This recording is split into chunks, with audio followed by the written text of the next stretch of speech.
What's up, y'all? It's T-Biz here again, and we got some new Eagle Force to check out from Fresh Monkey Fiction. I guess it's Zika Toys and yeah, it's Fresh Monkey Fiction. Anyways, yeah, this would be cool to check out. It's Captain Eagle, the leader from the Eagle Force, and I remember these little, they had like little minifigures about 3 inches or so back in the day. They had probably like 5 or 6 points of articulation. I think maybe 5 points, maybe 5 or 6 points of articulation. I think my cousin Zero had some. I never did, but I remember seeing those, and I remember Sergeant Rock figures at the time, stuff like that. Like this had been like pre-G.I. Joe era, I believe. Anyways, but yeah, man, global premier strike force to fight worldwide injustice and tyranny. So far, I've picked up some Eagle Force stuff at from Fresh Monkey Fiction, and I've yet to get like the actual Eagle Force dudes. So it's cool to actually get some of these guys, in hand and check them out. And these have been selling out really quick because the Gorgils, the green fish guy or whatever, actually have the vintage version of him somewhere. I can't find it right now. It's in storage or whatever. But yeah, man, that figure sold out like crazy. There was like one wave that like sold out like nuts. If you had pre-orders, you would have got it, but if you canceled them, yeah, things sold out like crazy. A lot of stuff's selling out these days, like nuts, man. It's crazy. Anyways, Eagle Force was created early in the 1980s by the U.S. government to defeat Riot, roving international organization of tyranny, a terrorist organization that was driven by world domination. Eagle Force was assembled from the finest military experts from around the world, and much like the old figures, they give you like a little, kind of like a little mini comic to read and stuff, which is pretty cool. Young John Eagle gained the label of hero for his service during the war in Vietnam, always putting himself before the men under his command and displaying the utmost compassion on the battlefield. Contemplative after his service in Nam, Lieutenant Eagle joined the Adventure Force team, where he underwent missions of global importance to serve both his country and the world. Eagle led a joint coalition in the small country of Zambia, where he teamed up with rebel leader Mamba to take down an authoritarian regime. Let's see. Mamba betrayed him by killing Eagle's men and wounding the captain so he could install himself as a new supreme leader.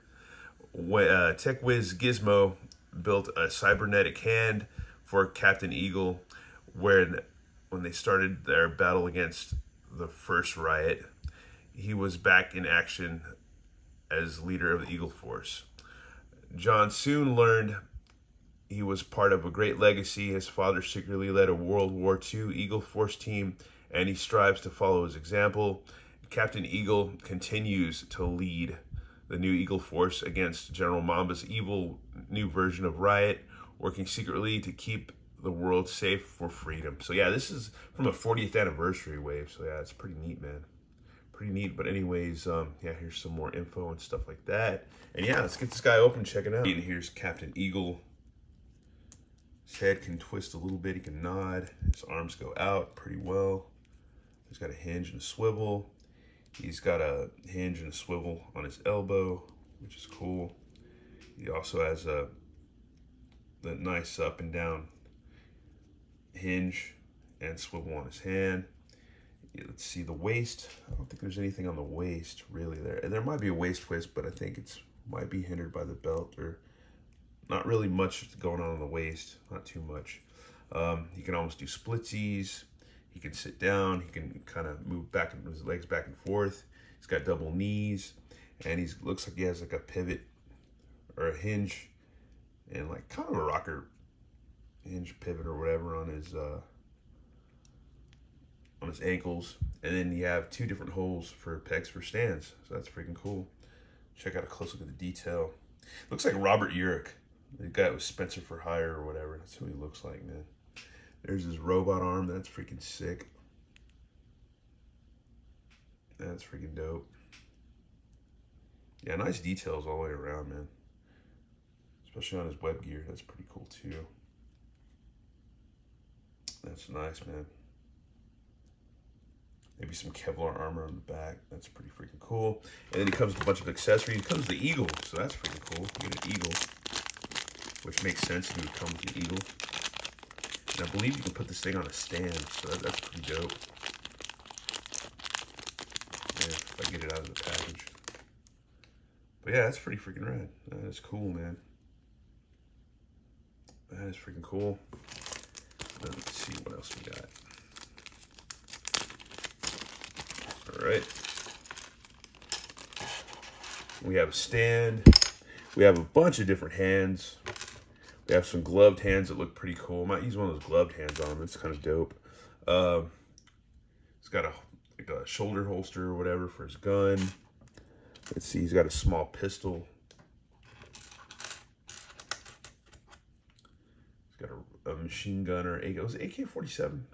I'm not sure. Not quite sure. He's got binoculars. He's got a gold beret. And a little stand for his eagle buddy, but I don't know where we're going to stick him. I don't know where that's going to go. We'll figure out a spot for it, man. But yeah, it's a little stand for him. But yeah, we'll have to figure that out somehow. It's going to be kind of weird. But yeah, let's get this guy together. And here's our Captain Eagle all put together. It's a really badass fig, man. I like him. I like the fact that you can like attach his little eagle buddy right behind him. That's freaking dope. Yeah, dude. That's not an AK-4. Man, what kind of machine gun is this, man? It's some kind of machine gun. But anyways, yeah, I was able to stretch his little shoulder holster thing and get it on him and stuff. So he's got his pistol right there.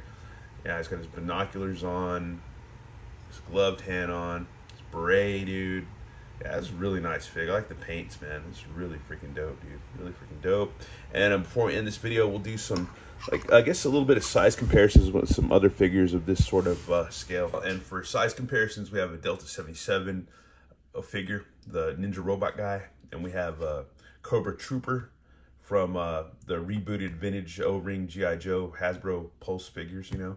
And then we have Hiya Toys freaking RoboCop. So there you go, man. He fits in with these pretty well, man. He's a little bit, I don't know, you know, I don't think he's like too tall, but like, yeah, he just fits in well with these, I believe, man. You know, believe it or not. Anyways, once again, thanks for watching, checking this video out. We got plenty more coming today because I have nothing else to do. So yeah, stay tuned. All right, thanks all. Later.